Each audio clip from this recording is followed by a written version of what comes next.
Naku po, sinimulan na ng Administrasyong Trump. Mga US aircraft araw-araw na ginagamit para sa pagpapadeport ng libu-libong iligal na imigrante. Ngunit Mexico hindi nagpatinag. Isang C-170 aircraft ang hinarang sa kanilang teritoryo. Ano kaya ang dahilan sa likod ng matapang na hakbang na ito? Samantala, ang DFA ay nagbigay na ng babala sa mga undocumented na Pilipino sa Amerika. Maging maingat, maging low-key. Pero hindi lang yan. Ang PUCP ay may nakahandang plano para sa mga uuwing undocumented OFWs. Ano kaya ang detalye ng hakbang na ito?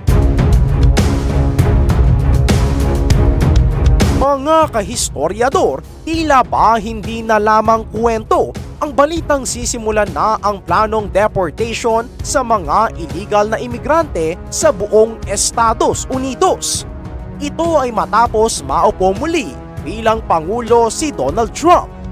Sa isang panayam kay Tom Homan, ang itinalagang border czar ng bagong administrasyon ni Trump, sinabi niya mismo na ang gobyerno ay magpapatupad ng mga operasyon gamit ang mga sasakyang panghimpapawid ng US Air Force araw-araw. Isipin mo na lamang mga kahistoryador, ganito ang eksena. Ang mga eroplano ng militar ay makikita mo sa himpapawid habang lumilipad sa ere na animoy may pupuntahan na digmaan. Hindi ba't nakakapanindig balahibo ito?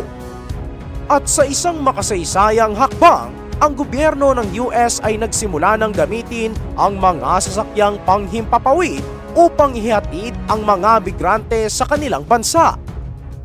Kamakailan nga lang, noong Huwebes, higit sa 150 migrante ang ipinadala pabalik sa Guatemala sa dalawang magkahiwalay na flight. Ngunit ito ay hindi lamang isang simpleng operasyon. Ito ay bahagi ng mas malawak na plano na naglalayong baguhin ang mukha ng imigrasyon sa bansa. Ayon kay Homan, hindi katulad ng nakaraang administrasyon, may kapangyarihan na ngayon ang mga opisyal ng Immigration and Customs Enforcement na arestuhin ang sinumang undocumented na imigrante, hindi lamang yung itinuturing na banta sa kaligtasan. Malinaw rin ang banta ni Homan. Kung ikaw ay nasa ibang bansa at iligal ang iyong pagpasok, tiyak ikaw ay nasa panganib. Diretso pero makahulugan ang kanyang binitawang mga salita.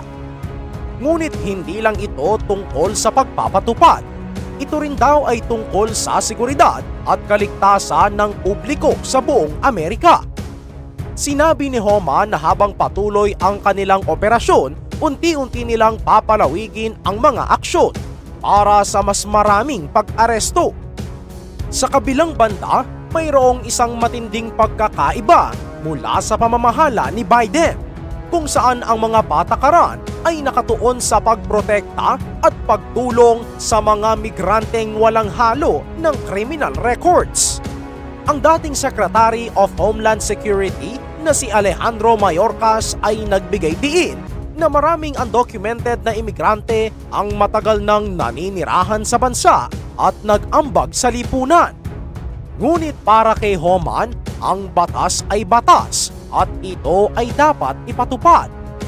Sa kabilang banda, tinanggihan ng Mexico ang pag-access ng isang eroplanong militar ng Estados Unidos na nakatakda ng lumapag sa kanilang teritoryo.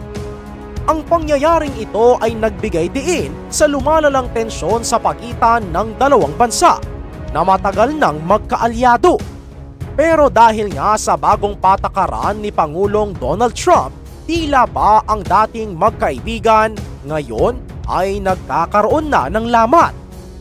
Isang araw bago ang insidente, dalawang C-17 na eroplano ng Air Force na nagdadala ng mga deportees mula sa US patungong Guatemala ang matagumpay na nakalipad.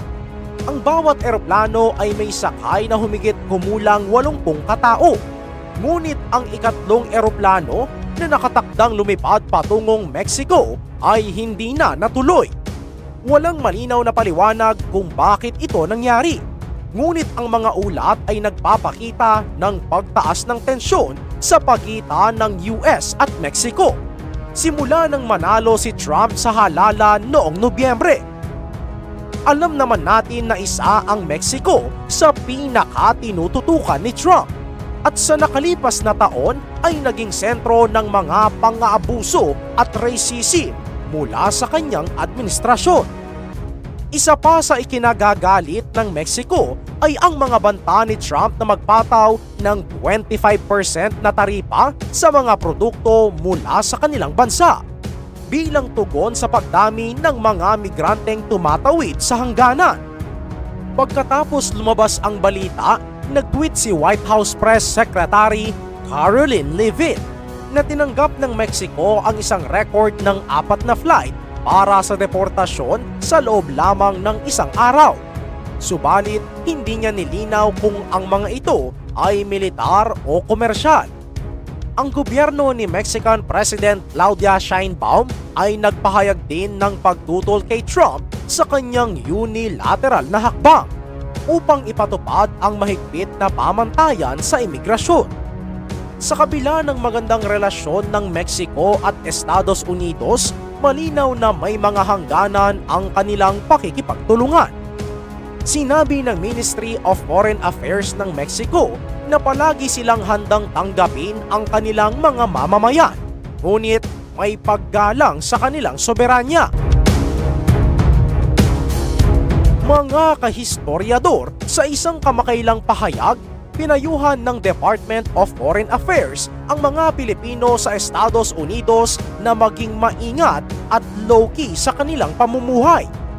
Ito ay kasunod ng muling pagpapatupad ng mahigpit na mga polisiya ng Administrasyong Trump laban sa mga iligal na migrante. Ang payo ni DFA Undersecretary Eduardo De Vega ay naglalayong mapanatili ang seguridad ng mga Pilipino na maaring nasa panganib ng deportasyon. Ayon kay De Vega, ang mga Pilipinong overstaying sa US ay dapat na magsikap na gawing legal ang kanilang pananatili. Ang mensahe na ito ay hindi lamang isang simpleng paalala, kundi isang mahalagang hakbang upang maiwasan ang anumang hindi kanais-nais na sitwasyon. Sa ilalim ng kasalukuyang administrasyon, ang mga migrante, lalo na ang mga walang legal na dokumento, ay nagiging pangunahing target ng crackdown. Ang administrasyong Trump ay kilala sa kanyang mahigpit na patakaran sa imigrasyon, kung saan ang mga iligal na imigrante ay madalas na nakikita bilang banta sa seguridad at ekonomiya ng bansa. Sa kabila nito, ipinahayag ni De Vega ang kanyang pag-asa na hindi magiging pangunahing target ang mga Pilipinong imigrante. He is targeting criminals, terrorist threats, most important yung milyong-milyon na pinasok ng Biden administration na wala namang benefits sa US. Sabi niya, sa kabila ng takot at pangamba na dulot ng potensyal na deportasyon, nagbigay si De Vega ng katiyakan na mayroong 1 bilyong pisong pondo ang Pilipinas para sa tulong sa lahat ng larangan para sa mga manggagawang Pilipino sa ibang bansa. Ang pondong ito ay naglalayong magbigay suporta at ayuda sa sinumang maapektuhan ng crackdown at deportasyon. Sa ganitong paraan, ipinapakita ng gobyerno ang kanilang pag-aalaga at responsibilidad para sa kanilang mamamayan kahit saan mang dako sila naroroon. Ayon sa Philippine Statistics Authority, noong 2023, mayroong 2.16 milyong overseas Filipino workers, kung saan 9.8% lamang ang nagtatrabaho sa North at South America. Sa bilang na ito, humigit kumulang 300,000 na manggagawang Pilipino ang nasa US. Ngunit sa kabila ng takot at pag-aalala, tumindig ang Trade Union Congress of the Philippines o TUCP upang sagutin ang hamon. Ayon kay TUCP Vice President Luis Coral, isang mas pinagsama-samang hakbang ang kailangang maipatupad, hindi lamang upang suportahan ang mga undocumented na Pilipino, kundi upang bigyan sila ng karapat-dapat na proteksyon at tulong sa pagbabalik sa bansa.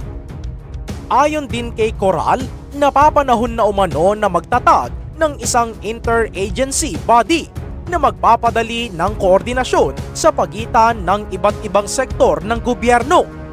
Pinangunahan ng TUCP ang panawagan sa mga ahensya tulad ng Department of Migrant Workers, Overseas Workers Welfare Administration, Department of Foreign Affairs at iba pang sangay upang gumawa ng one-stop shop para sa legal na tulong, reintegration services at kabuhayan para sa mga nagbabalik na kababayan. Bukod dito, iminungkahi rin ni Jose Rafael J. Cortez, isang eksperto na mahalagang gampanan ng Embahada ng Pilipinas sa US ang isang aktibong posisyon upang alalayan ang mga Pilipino. Mga kahistoryador, habang tinatalakay ang epekto ng posibleng mass deportation, sinabi ni Benjamin Velasco, propesor sa UP School of Labor and Industrial Relations, na dapat tingnan ng gobyerno ang mas malawak na larawan. Bakit nga ba umaalis ang ating mga kababayan? Siyempre, dahil sa kakulangan ng suporta pagdating sa trabaho, mababang sahod at diskriminasyon sa pag-a-apply. Ito ang dahilan kaya naman napipilitan ang iba na mga ibang bansa kahit pa sa iligal na paraan. Upang tugunan umano ito, kailangan ng gobyerno ng mas maayos na public employment programs at financial investment. Sa ilalim ng bagong termino ni Trump, idineklara niyang national emergency ang iligal na imigrasyon, kasabay ng pagpapalakas ng border security. Iniulat ng Reuters na kabilang sa kanyang mga hakbang ang pagpapahigpit sa pagkamamamayan para sa mga batang ipinanganak sa US, pagbuo ng detention centers at paggamit ng militar upang magpatupad ng mga batas sa hangganan. Sa huli, sa kabila ng mga banta, nananatili ang diwa ng pagkakaisa sa hanay ng mga Pilipino.